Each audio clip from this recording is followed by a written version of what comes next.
Okay, the topic is formation of ionic compounds.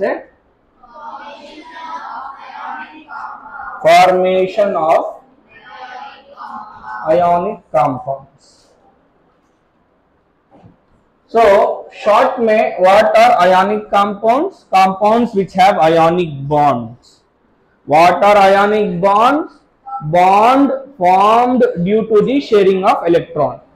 Sorry, bond formed due to the transfer of electron. Sharing of electron तो covalent bond होगा. क्या बोलो? Bond formed due to the transfer of electron. Now question is, electron transfer क्यों होगा? समझ में आ रहा है ना?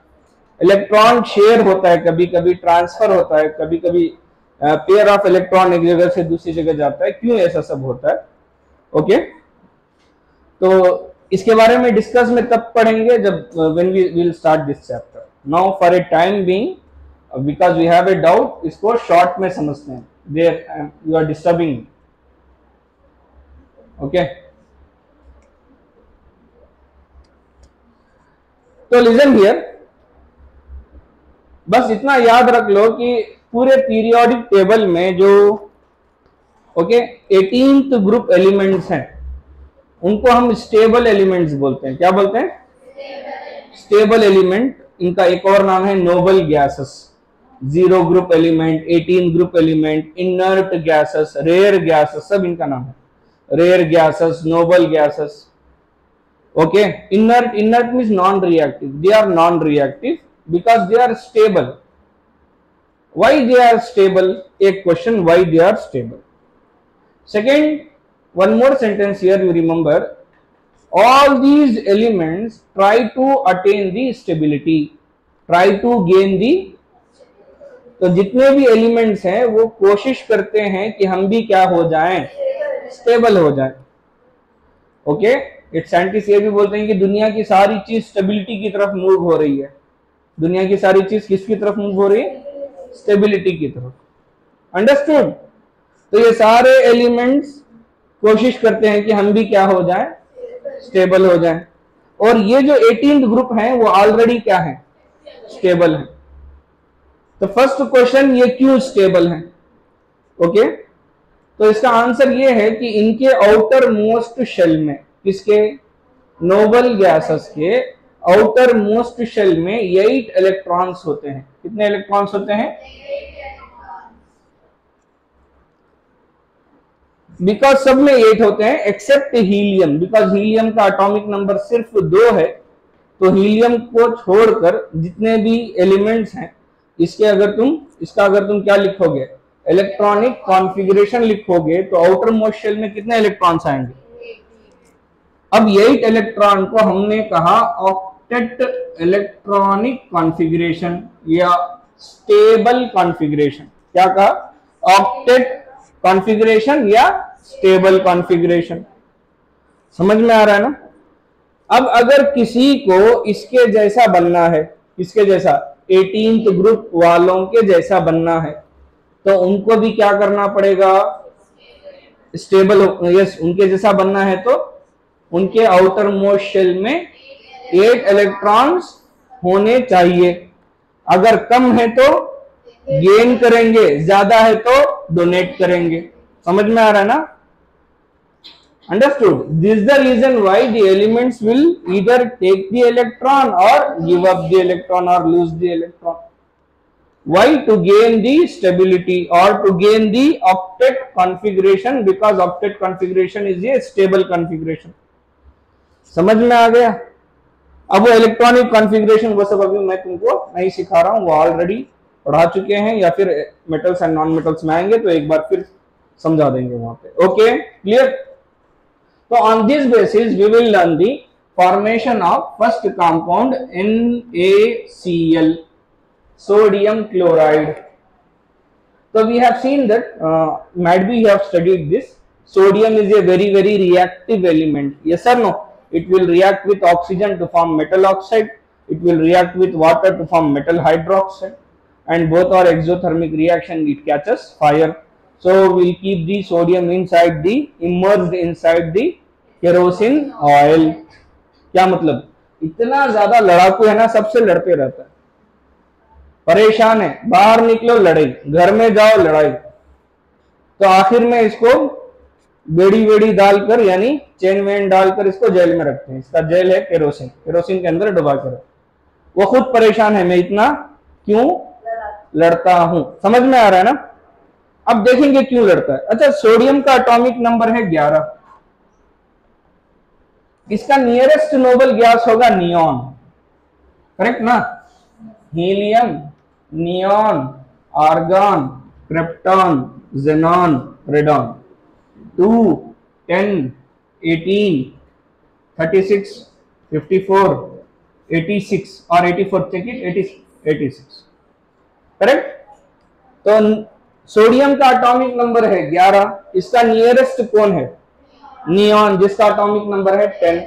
एकदम सुकून का बंदा है, टेंशन ही नहीं, ओके, किसी से लेना नहीं देना नहीं, कुछ नहीं, आराम से। और ये सोडियम एकदम लड़ता रहता है। तो सोडियम ने एक दिन पूछा नियॉन से, पड़ोसी है ना, इसका 10 इसका 11, तो पड़ोसी हुए, यस सर नो, भाई तू इतना स्टेबल कैसे? तो बोला कि तू मेरे इलेक्ट्रॉनिक कॉन्फ़िगरेशन को देख।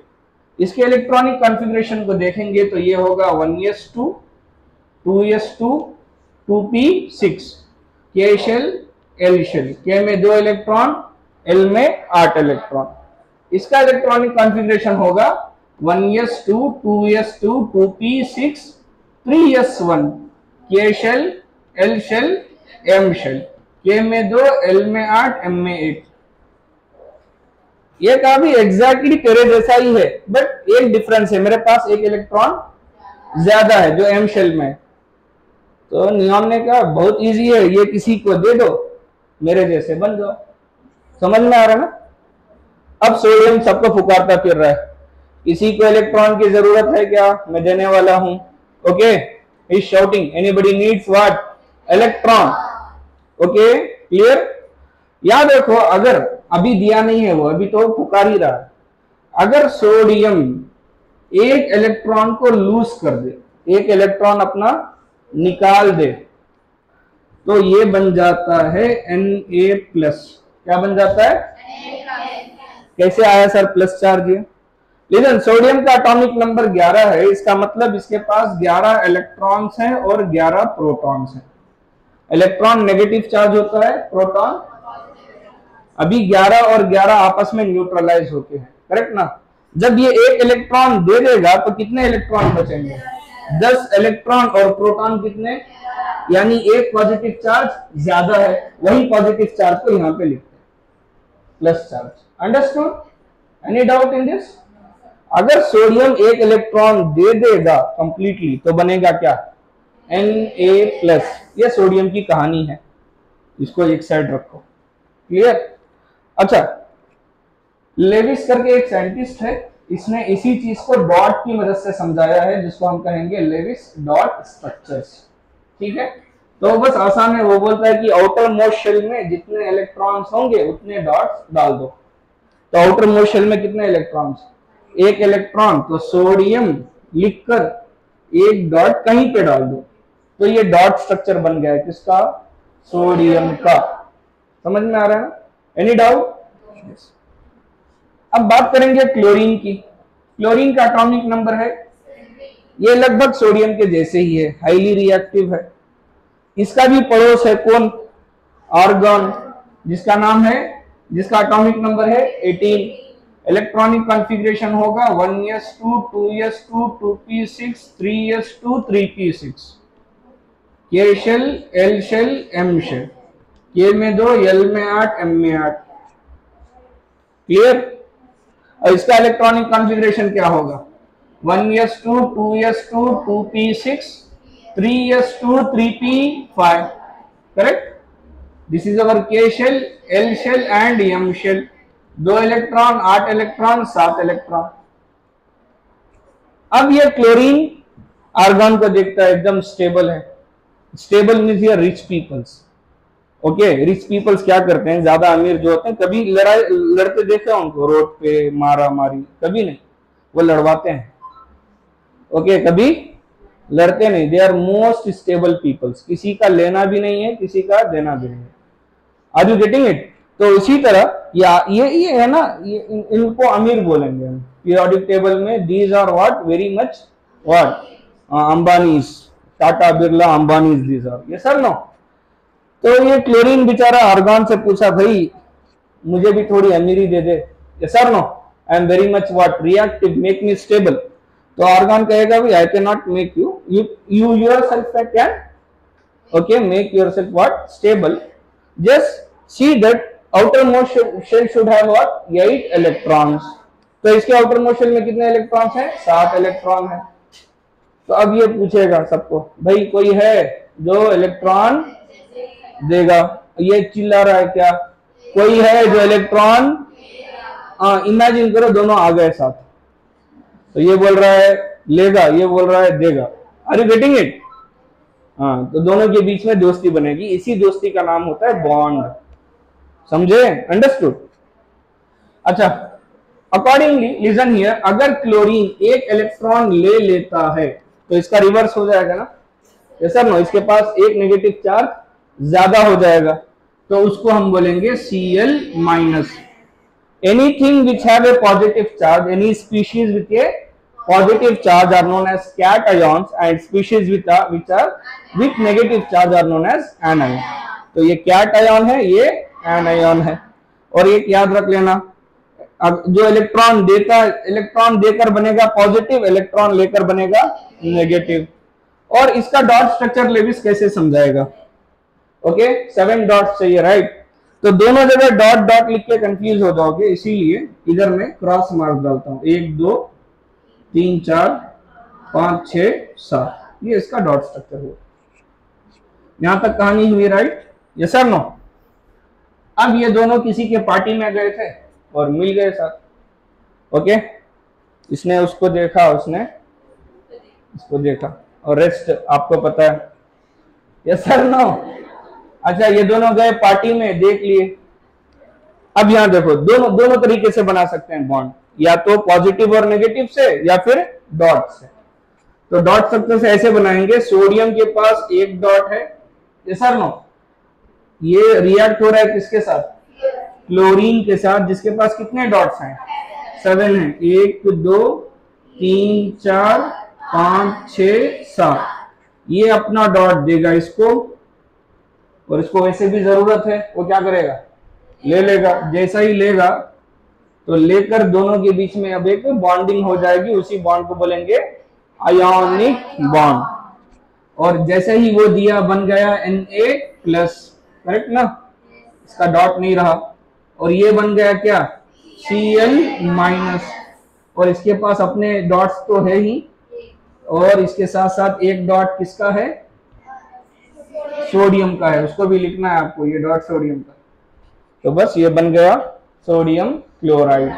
और इसी को अगर हमको आयोनिक फॉर्म में लिखना है तो ऐसे लिखेंगे, Na+ will react with Cl-, और बन जाएगा NaCl, जिसको कॉमन सॉल्ट बोलते हैं। कॉमन सॉल्ट मतलब घर में जो इस्तेमाल करते हैं ना, नमक, उसको कॉमन सॉल्ट बोलेंगे। अब नमक में कभी आग लगा है? देखे, नमक में आग लग गया घर में, 10 साल भी नमक को रख दो, खराब होता है, ना बैक्टीरियल इन्फेक्शन ना कुछ, यस सर नो? तो देख लो कितना ज्यादा स्टेबल हो गया। नहीं तो अकेले ऐसे थे कि बाहर लड़ते फिरते थे सबके साथ, यस सर नो? सोडियम को अकेले नहीं रख सकते, बाहर रखो, एयर से रिएक्ट हो जाएगा, पानी से रिएक्ट हो जाएगा, हाईली रिएक्टिव। अब इन दोनों को साथ में रख दिया है अच्छे से, 10 साल 20 साल 25 साल, जिंदगी भर, without any tension, they are always happy together.